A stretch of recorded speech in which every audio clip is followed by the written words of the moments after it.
Hi hello friends, welcome to my channel Prasad Mounika. So రివ్యూలోకి వెళ్ళిపోద్దాం. Movie review అండి.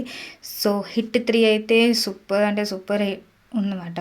So మామూలుగా అయితే లేడీస్ అయితే చూడలేరు అనమాట ఈ మూవీని, ఎందుకంటే రక్తపాతాలు ఏ గ్రేట్ మూవీ అనమాట. ఫుల్ ఆఫ్ యాక్షన్, రక్తం ఇవన్నీ తెలిసిందే కదా, కొంచెం భయపడతారు అనమాట లేడీస్ అంటే ఈ రక్తపాతాలు. సో హిట్ 1 హిట్ 2 చూస్తే కానీ కంటిన్యూషన్ హిట్ 3 కూడా చూడాలని వస్తుంది. సో హిట్ 3 కూడా చాలా అంటే చాలా బాగుందన్నమాట. యాక్షన్ వైజ్గా అండ్ లవ్ కూడా ఉంది. లవ్ డిస్టర్బెన్స్ కాదు, యాక్షన్ మధ్య లవ్ వెంటే అనుకుంటారు, కానీ లవ్ కూడా యాక్షన్కి మూవీకి సంబంధం లేదు. అది అన్నట్టు ఇది తిన్నట్టు తీసుకెళ్ళారన్నమాట. ఈక్వల్గా ఉంది, ఈక్వల్గా తీసుకెళ్ళారన్నమాట మూవీని అయితే. సో మెయిన్ ప్లస్ పాయింట్ ఏంటంటే మన నాని గారు అయితే దీంట్లో చితక్కొట్టేశారన్నమాట మూవీని. ప్రొడ్యూస్ చేసింది మాత్రం మన ప్రశాంత్ త్రివేణి గారు, అదేనండి మన నాని గారు వైఫ్ మాట దీన్ని ప్రొడ్యూస్ చేసింది మాత్రం.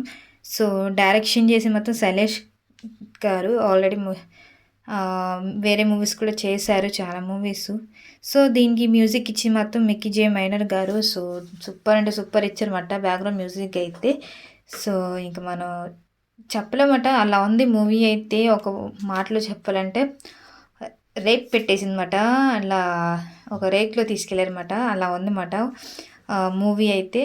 సో బాగుంది, పిల్లలు అయితే చూడలేరన్నమాట రక్తపాతాలు. అందుకే మూవీ మన నాని గారు ఆడియోలో అలా ట్రైలర్లో వదిలేసి చెప్పారన్నమాట, ఈ మూవీ పిల్లలకి అయితే కాదు అని. సో అందుకే అన్ని, ఎందుకంటే రక్తపాతాలు ఇవన్నీ ఉంటాయి కాబట్టి పిల్లల కోసం కాదని చెప్పారన్నమాట. మన మూవీ చూస్తే తెలుస్తుంది. సో హిట్ 1 కానీ హిట్ 2 కానీ హిట్ 3 అయితే సూపర్ ఉంది మాట, కంటిన్యూషన్ కూడా. సో యాక్షన్ వైజ్ అయితే మన నాన్నగారు చితక్కొట్టేశారు. ఆ యాక్షన్ కానీ, ఆ వాయిస్, యాటిట్యూడ్ కానీ, ఏదైనా కానీ ఓవరాల్గా అయితే సూపర్ ఉందన్నమాట. సో సో మీరు కూడా మూవీ చూసాక ఎలా అనిపించింది మాత్రం కామెంట్ చేయండి. నాకు అనిపించింది మాత్రం నేను చెప్పాను అనమాట ఈ రివ్యూలో.